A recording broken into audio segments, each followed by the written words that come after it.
right. Welcome to the first installment of the What's New on Embodia webinar series, February 2025 edition. If you've been with us for a while, you know that we're always learning, growing, and continuing to make Embodia better for you, our community, by building new features and adding new content.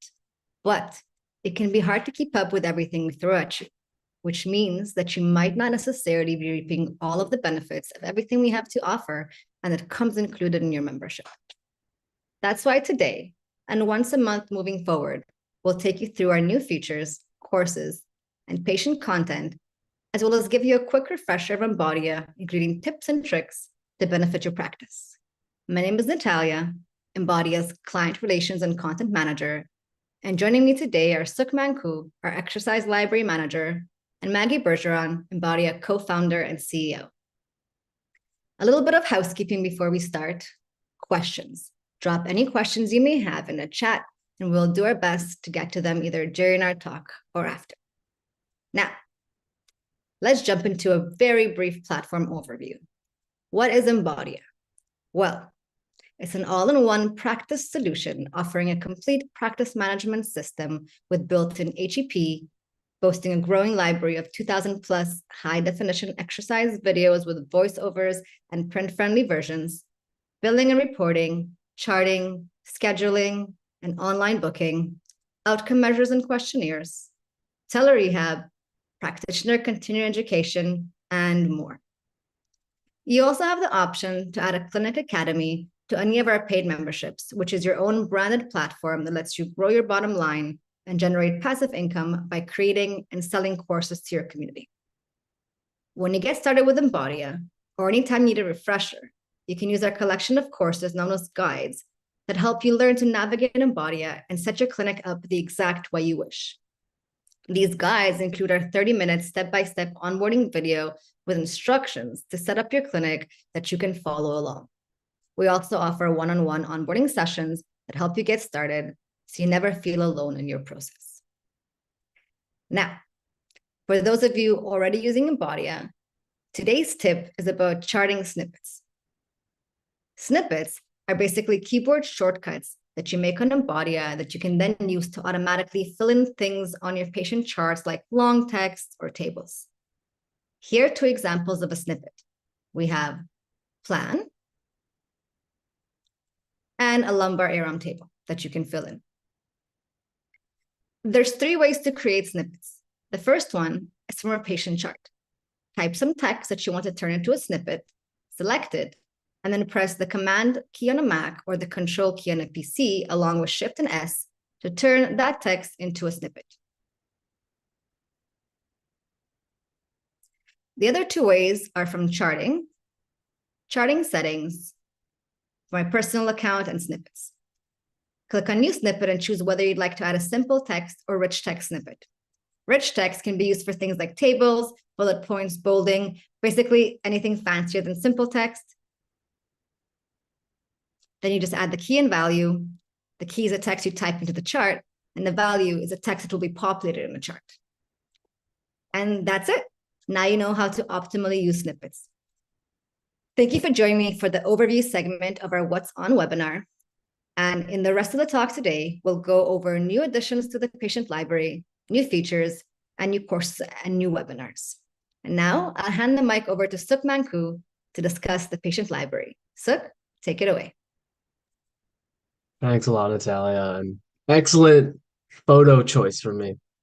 So I'm kind of like the Embodia library manager. I've been in this position for a little while. And I'll just give you a brief rundown about what we're kind of covering in the exercise library. Uh, Tons and tons of exercises are in the library, and we'll have live exercise shoots every 6 to 8 weeks, kind of based on what the demands are by the community, as well as what the library may be missing or things that we can always add. There's a gazillion exercises, and in our latest actual exercise shoot, we did a ton of squats and different types of squat variations. A lot of this can be applied to various patient populations. So something like here, like the Cossack squat, very helpful for hockey players, but also for anyone with like an adductor injury, right? We did other types of variations as well. And one of the things that I think sets apart our library from the rest is that we're pretty detailed on how we're labeling our exercises. So whether we're having something like a weight held contralaterally or ipsilaterally or in a different position, we as physios or anyone who uses the exercise library knows how much of an impact that might play on someone's rehab. And, we're choosing those exercises for a reason. So the less thinking for our patients, the more that directed that we can be using an in-depth library, the better.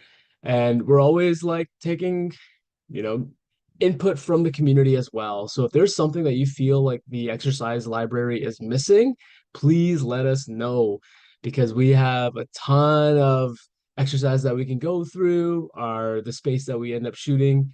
Most of our exercises has a ton of equipment that we can use as well. So if there's a demand within the community for various exercises, there's something that you like to prescribe, let us know. Because we have a wide range, right? Like as in the video shown here, we have some stuff for the pelvic girdle as well. We have sports specific exercises, basic exercises like active range of motion or passive range of motion, strength progressions, and taking that again to the next level to like return to sport or return to function. So tons and tons of exercises that's always growing, but well, absolutely is going to grow more with the input from the community. So if you guys have any questions regarding the exercises or we're missing something, just please let us know and we're happy to kind of take that on.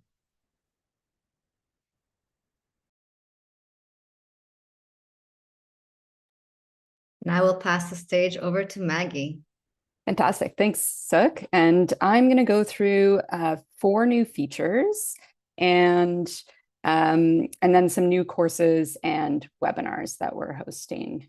So I'm just going to exit out of here, and I'm going to actually go over to Embodia. And I'm going to go through the new features with you directly on Embodia.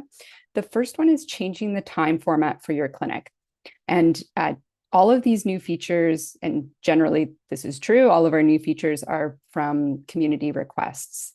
So this one is if you wanted to show the time of your clinic in not in a 24-hour clock. So by default, you're going to have a 24-hour clock, but if you prefer the 12-hour clock, like showing 8 a.m. and 8 p.m., then you can just simply change that for the clinic. So that's an easy change if that's the way you prefer to see things. The next new feature is waitlist improvements. So the waitlist feature already existed on Embodia, but recently we made some updates. And these you'll find by going to My Clinic, scheduling settings, and then online booking. So in online booking, if we scroll all the way down to this section where it says you can enable the waitlist, you'll need to check that off, and then we can see a few additional options here. So by default, Embodia doesn't notify patients on the waitlist if a patient has canceled or rescheduled their appointment. So if a patient is on the waitlist for a certain spot and it becomes available, by default, we don't notify them, but now you can try to automatically notify the patients. So that's new. And you can also automatically remove patients from the waitlist if they book a consult. So just helping save some time from an admin standpoint. This isn't brand new, but it was new about a month ago. If you wanted to restrict days and times that patients can join the waitlist, then you can also choose to do that.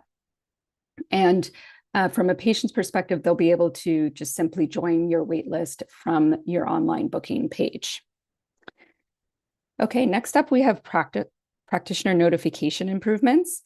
The first improvement here is in online booking, and this is to notify when a consult is booked. So if we scroll up here, under online booking settings, there's emails to notify. So you can just simply put in any email that you want to be notified if, sure, I can put in my email. Oops. Let's go back there.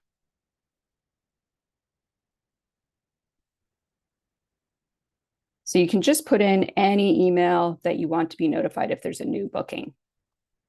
Okay. The second practitioner notification is when a patient cancels or reschedules, and this can be found under consults and settings and for the clinic account. Under clinic consult settings, we'll just go to one example here. And consult settings, if you're new to Embodia, does various things. And Natalia has actually done a great job putting together a short video tutorial. So if you wanted to learn more about it afterwards, then you could do that. But what's new here is that you can also choose to notify somebody else if a consult is scheduled, rescheduled, or canceled. And then finally, this was a popular request, being able to resend the notification to a patient if they have questionnaires to complete. So questionnaires on Embodia are a broad term to describe anything that the patient may fill out, such as intake forms or outcome measures. And under the patient profile, we can go and see all of the questionnaires that have been sent to a patient. So we can see this patient has been sent many. We can see that some have been completed, but there's a whole bunch that haven't been completed. So if you wanted to send them a reminder, there's now this reminder button here that you can click, and you're going to send Jane a reminder to fill out her questionnaires, which she can then do from her Embodia portal, where she can log in and fill these in. So that's all of the new features that we're going to go through this time. Just a reminder, if you weren't aware, under your Embodia dashboard, there's a little section here called New on Embodia. When you click on that, it brings you to the changelog, where you can find all of the new updates. So this includes new features, new courses, new webinars, and it's you can go back in time if you'd like, but this is a great way to stay up to date between these webinars.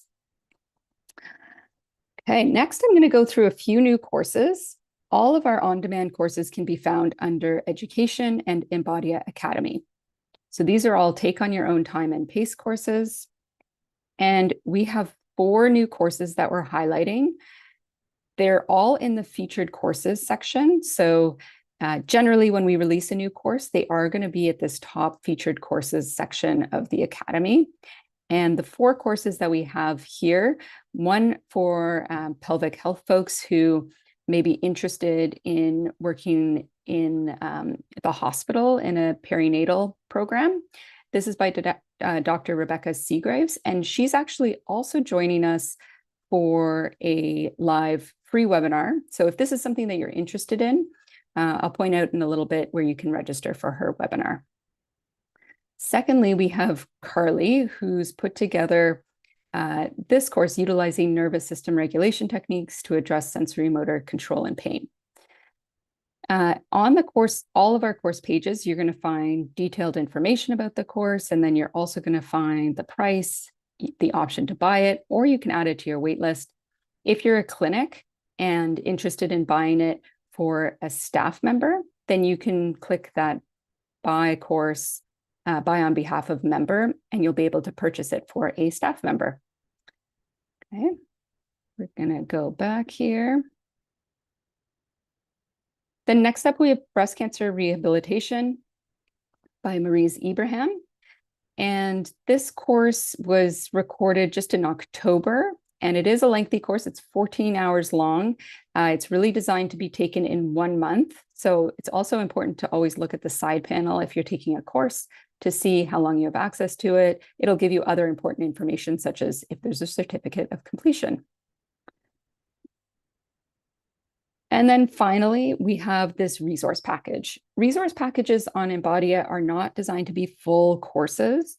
They're designed to top up your exercise and education library. So these will mostly contain patient exercises and/or education and templates. And when we click on it, we can see what's included. Okay, and then I'm also just going to quickly head over here to the webinars section. So again, under education and webinars, you can find all of our upcoming live webinars, and there's a bunch that are free.